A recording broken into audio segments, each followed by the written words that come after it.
Père éternel, Dieu créateur, le maître des cieux et de la terre, le maître de tous les esprits, le Dieu suprême qui est au-dessus de tout ce qui existe, dans l'invisible et l'invisible, incomparable Dieu, l'admirable Dieu, le redoutable Dieu, le Dieu d'Abraham, d'Isaac et de Jacob, Israël. Toi qui gardes ton alliance avec ceux qui t'aiment. Tendre Père, nous te prions de bénir ces moments précieux. Souviens-toi de l'alliance et du sang qui est répandu pour le salut de plusieurs sur la croix de Golgotha. Donne-nous la parole de cet après-midi. Et par cette parole, Seigneur, que des vies se transforment. Qu'il y ait la joie dans ton peuple. Qu'il y ait la délivrance. Qu'il y ait la guérison. Qu'il y ait, Seigneur Dieu, de bénédictions spirituelles. Donne la compréhension à chacun de nous. Cher Saint-Esprit, circoncis nos cœurs cet après-midi, dans le nom du Seigneur Jésus, que nous avons ici prié. Amen. Amen. Nous pouvons nous asseoir. Que Dieu puisse bénir cet après-midi. Amen. Amen.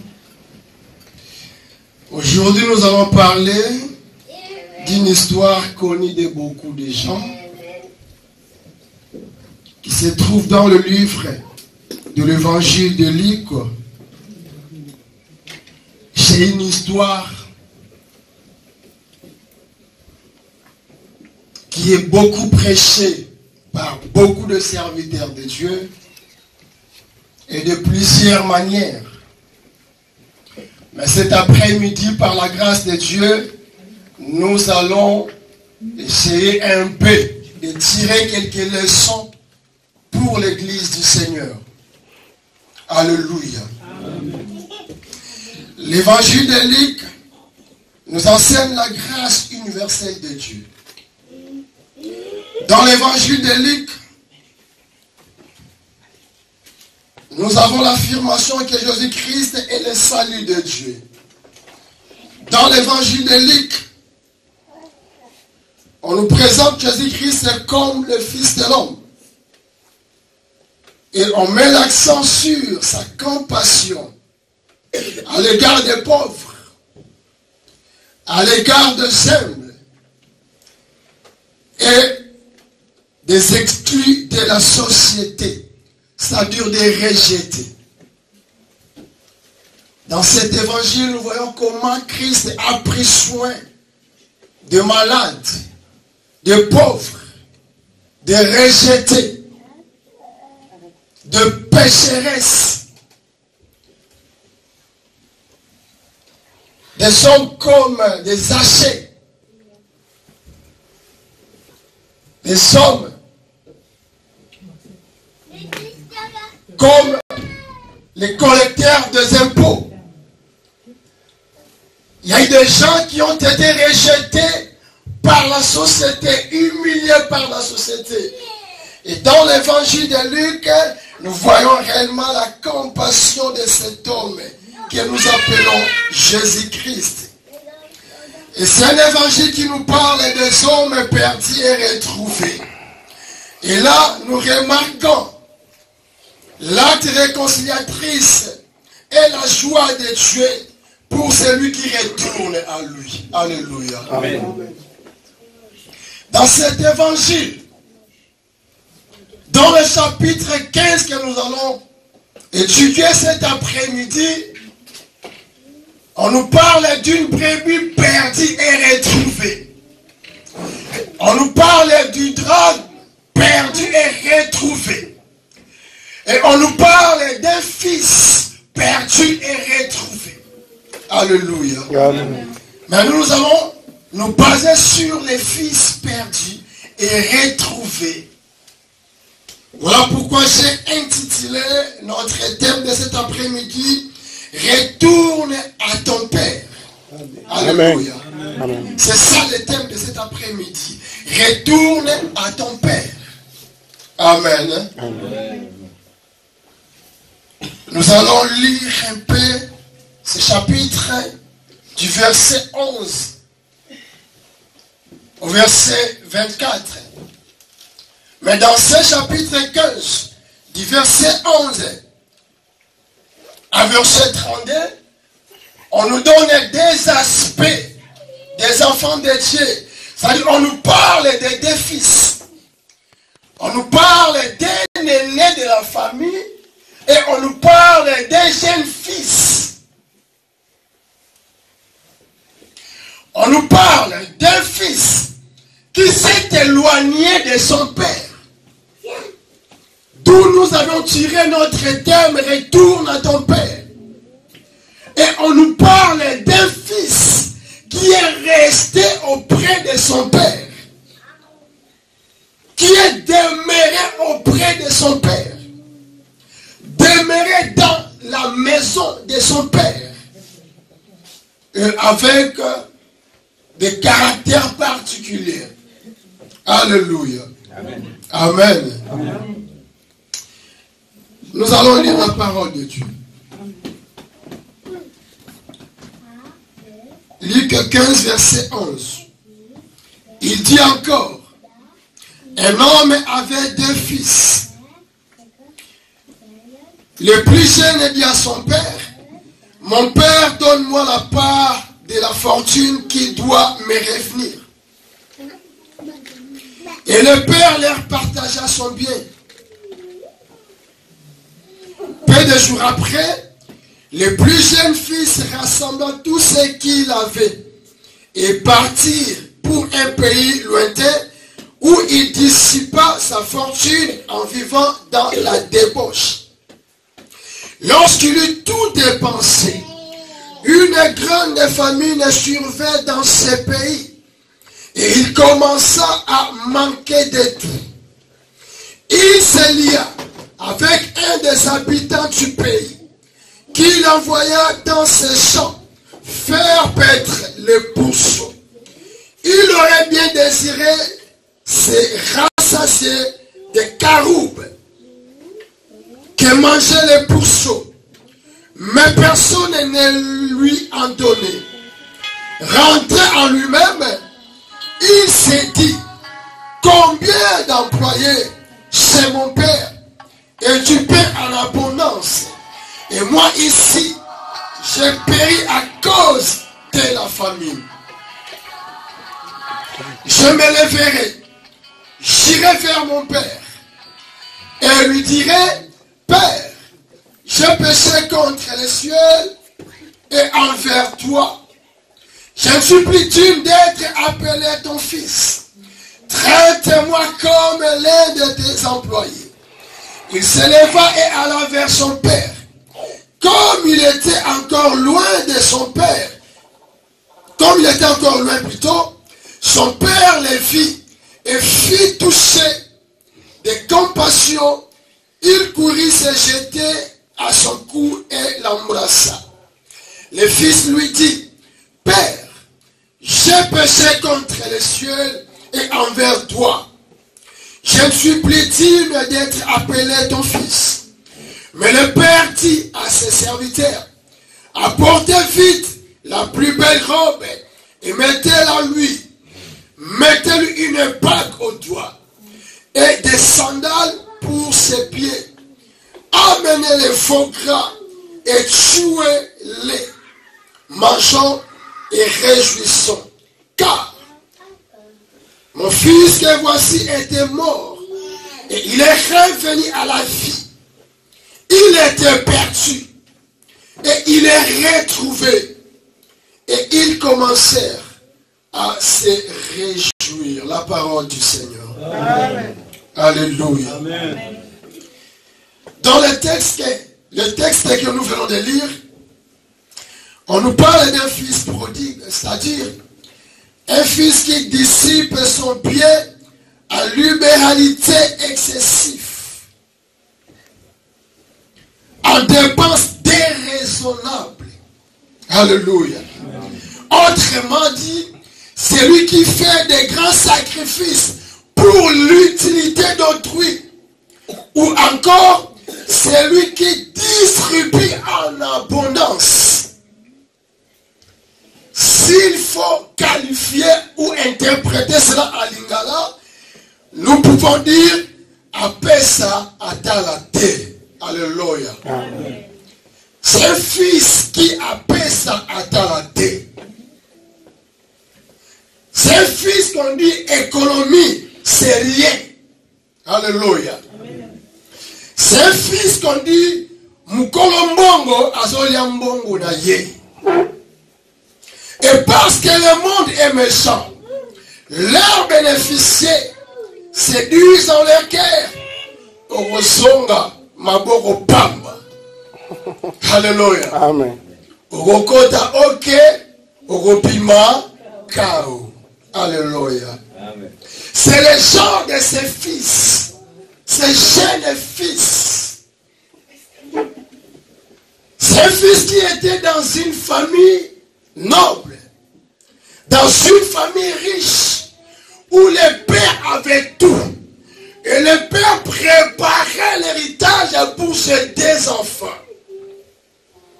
Il y a eu l'aîné, il y a eu le jeune. En vérité, ce père, il avait déjà un testament. Ce père avait déjà préparé qu'après sa mort, l'aîné aura ceci et le jeune aura cela. Mais ces jeunes frères bien-aimés dans le Seigneur, par la convoitise des cieux, par l'influence du dehors, il a été influencé quelque part de ce qu'il entendait, de ce qu'il a vu. Et il s'est décidé de demander à son père ce droit. Alléluia. Il a demandé, donne-moi la part de la fortune qui doit me revenir. C'est-à-dire ce que le père a préparé après sa mort, qui doit lui revenir. Ce qu'il aura bénéficié après la mort de son père. Bien-aimé dans le Seigneur, ce père était obligé de prendre non seulement le bien de donner au jeune fils, mais il a eu l'esprit de partager. À un moment inattendu, à un moment qu'il ne devait pas le faire, il a donné à l'aîné et il a donné au jeune fils. Alléluia. Nous avons beaucoup de leçons à tirer dans ce texte. Beaucoup de leçons. Plus de 25 à 30 leçons. Mais nous allons petit à petit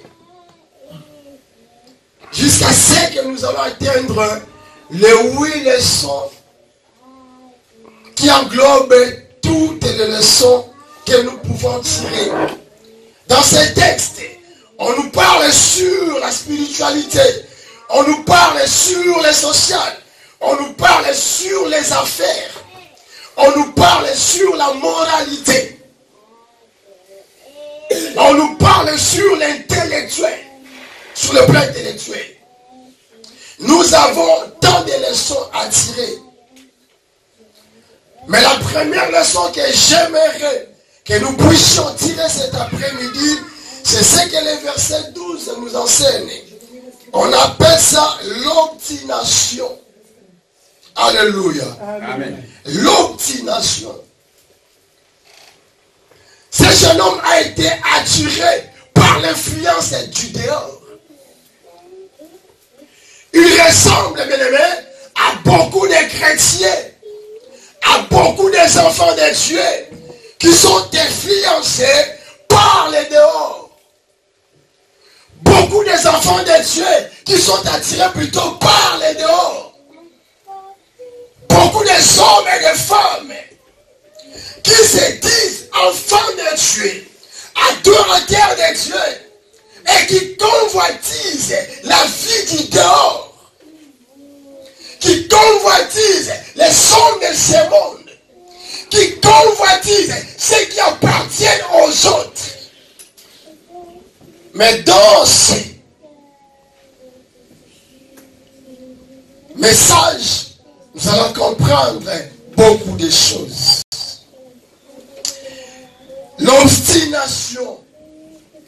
L'obstination dans le verset 12. La Bible dit, le plus jeune dit à son père, mon père, donne-moi la part de la fortune qui doit me revenir. Et le père leur partagea son bien. Si nous pouvons définir l'obstination, c'est le fait de s'attacher à une idée ou un sentiment sans se relâcher. Nous avons compris cet enfant. Il a importuné son père. Ce n'était pas le même jour qu'il a demandé sa fortune que le même jour le père lui a donné. J'ose croire que le père a essayé d'instruire ou d'enseigner à son fils que ce n'est pas encore le moment. Ce n'est pas encore le temps. Le temps viendra. Le temps viendra où je prendrai soin de vous. Le temps viendra où je vous donnerai votre héritage. J'ose croire qu'il a enseigné à ses enfants d'être patient, de lui donner confiance et d'avoir la bonne marche, de se contenter de ce qu'ils avaient dans leur maison comme fortune. Mais ce fils a importuné. Il s'est attaché à son idée. Il a persévéré à ses sentiments. Donne-moi ma part. Donne-moi mes biens. Et parce qu'il avait ses droits, le père a cédé. Il a donné. Alléluia. Amen. Le père a donné. Bien-aimés dans le Seigneur, je voulais dire quelque chose sur ce point. La Bible nous parle dans le livre d'Éphésiens que nous sommes bénis de toutes sortes de bénédictions spirituelles en Jésus-Christ. Alléluia. Cela veut dire que nous avons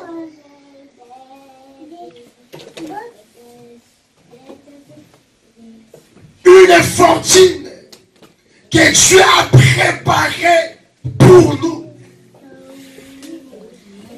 Cela veut dire que nous avons une part à la richesse de Dieu. Nous sommes les héritiers de Dieu.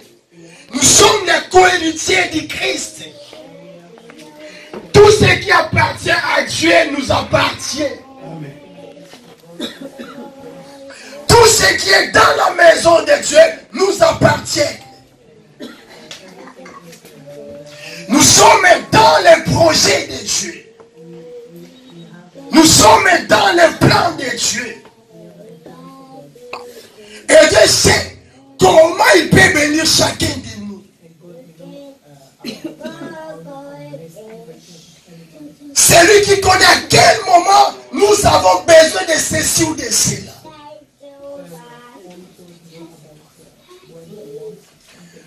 Et Dieu, dans son plan, il prépare ou il a déjà préparé ce que nous devons avoir et ce que nous devons nous réjouir avec. Et cela a bien commencé depuis le commencement du monde.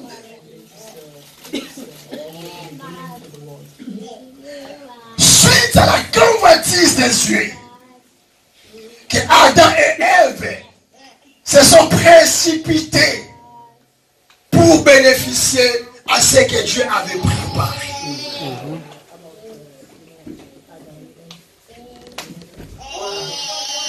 Ils ont bénéficié prématurément la richesse de leur père. Et c'est pareil aujourd'hui aussi. Beaucoup de chrétiens sont sous la même ligne, qui cherchent à voir des choses prématurément. Beaucoup de chrétiens veulent s'enrichir prématurément. Beaucoup cherchent à entrer dans le mariage prématurément. Beaucoup de chrétiens cherchent à avoir des richesses, des voitures, des maisons prématurément. Parce qu'ils sont influencés par les dehors. Parce qu'ils ont la convoitise des cieux et de la chair.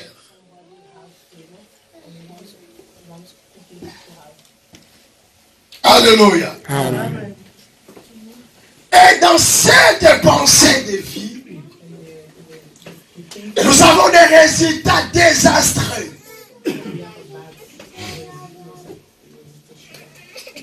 Il y en a ceux qui font de n'importe quoi. Il y a même des morts. Alléluia. Il y a des morts. Parce que les gens se précipitent pour avoir une bonne vie. Pas au moment opportun, mais prématurément, ils se précipitent. Voyez un peu des gens qui cherchent à quitter l'Afrique pour venir en Europe prématurément, avec des moyens inappropriés. Et nous avons des morts et des morts dans la mer. À cause de la recherche du bien-être. Mais prématurément. Alléluia. Beaucoup de gens cherchent à s'enrichir prématurément. Et la mort se met à leur porte de vie. Amen. Il y a ceux qui font des alliances démoniaques seulement pour s'enrichir. Bien-aimé, convoitir ce que tu vois à l'extérieur. Au lieu de se contenter de ce que ton père a, de ce que tu as avec ton père. Amen. Amène à la mort. Tu ne sais pas comment cet homme a eu son argent. Tu ne sais pas ce qu'il a fait pour avoir des maisons, pour avoir des voitures.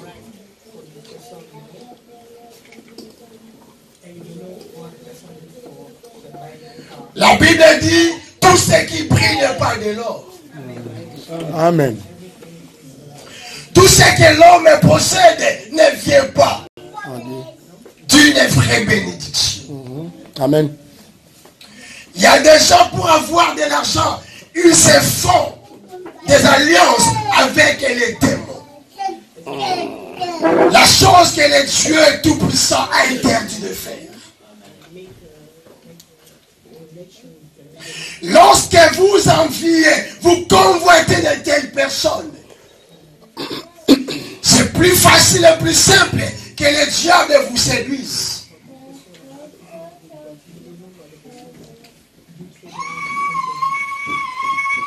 Il y a des gens qui vivent sous la malédiction. Lorsque vous les convoitez, lorsque vous vous attachez en eux, vous devenez un seul corps. Vous bénéficiez parce qu'il y a une transmissibilité ou soit une transmission de ces malédictions en vous. Alléluia. Amen. Il y a tant de résultats désastreux.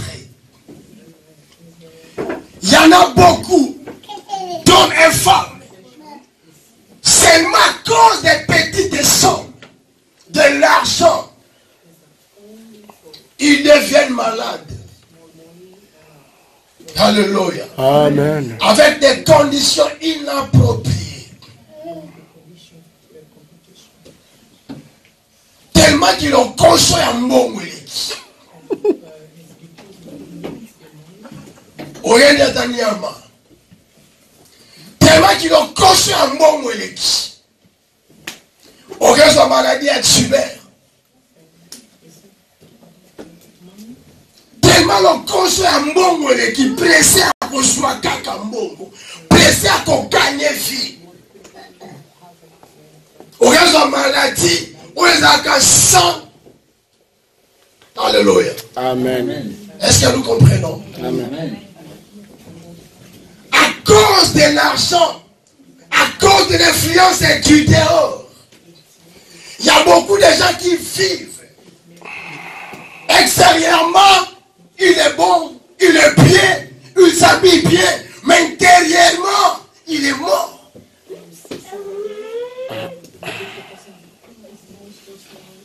Quelqu'un qui vit mêlé est mort vivant. Alléluia. Amen. À cause de la précipitation. Cet enfant pouvait bien vivre dans leur maison. Mais il a demandé à leur père, donne-moi ce qui me doit revenir.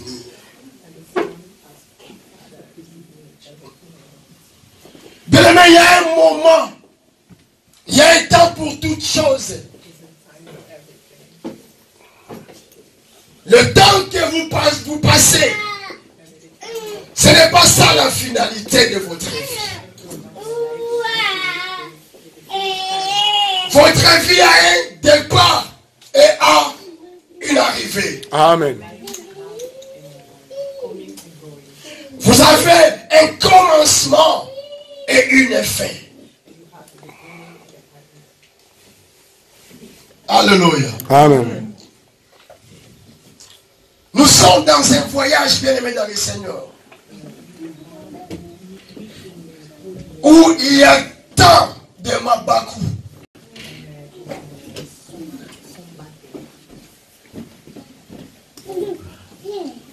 La vie est une course où nous devons prendre ou gagner la trophée. Mais chaque chose a son temps. Vous avez besoin d'un mariage. Il y a un temps que Dieu a préparé pour votre mariage. Vous avez besoin d'avoir la richesse, une bonne fortune. Vous avez besoin d'avoir la joie parfaite. Il y a un temps pour vous. Ne cherchez pas à faire des choses avec précipitation. Car votre bénédiction est au chemin. Alléluia. N'ayez pas l'obstination.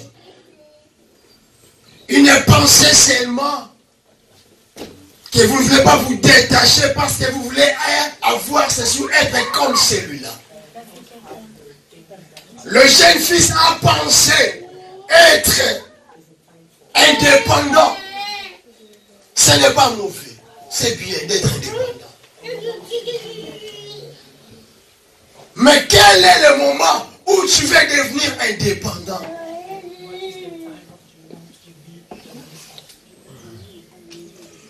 Il y a des choses que Dieu peut nous donner. Mais il ne peut pas nous donner à ce moment. Parce que s'il nous donne en ce moment, peut-être nous allons retourner, nous allons lui donner les dos.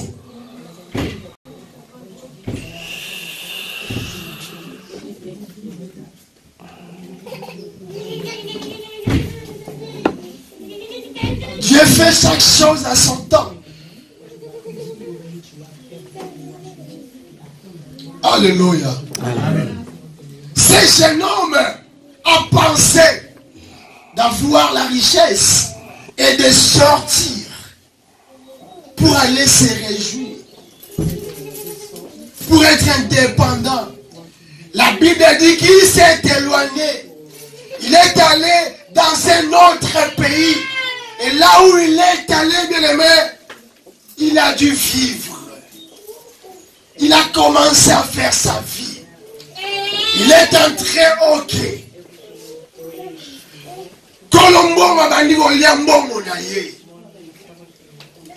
Il a commencé à faire des dépenses. Parce qu'il avait l'argent, il avait la fortune, il avait la richesse. Il a loué des hôtels. Peut-être il avait aussi acheté des maisons. Mais il n'avait pas l'économie. Alléluia. Il pouvait bien tourner son argent pour croître son argent. Il pouvait vivre, faire de l'économie pour être heureux. Là où il est allé, il pouvait même former un foyer. Il pouvait même se marier. Mais il a manqué de l'intelligence. Il a commencé à dépenser. Alléluia. Dépenser en abondance. Là, il était peut-être entouré par d'autres jeunes de sa génération. Il était peut-être entouré aussi par des filles de sa génération.